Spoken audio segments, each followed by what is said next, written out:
Hi hello মিষ্টি দাদাভাই দিদি বন্ধু বান্ধবরা আড়াইটে বেজে গেছে। দেখো পোলাও আর চিকেন কষা বসে পড়েছে, কে কে খাবে তো চলে এসছে।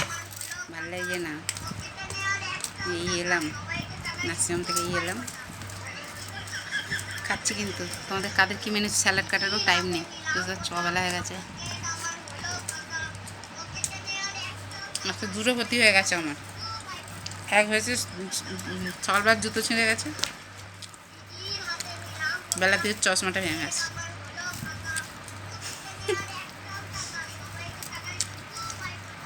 হচ্ছে ব্যাপার। ঠিক আছে চলো, মিষ্টি দাদাভাই দিবে যত ফ্রেন্ডদের বলছি সবাইকে খেয়ে নিই। তোমাদের কাদের কি মেনু হয়েছে অবশ্যই বলবে কিন্তু।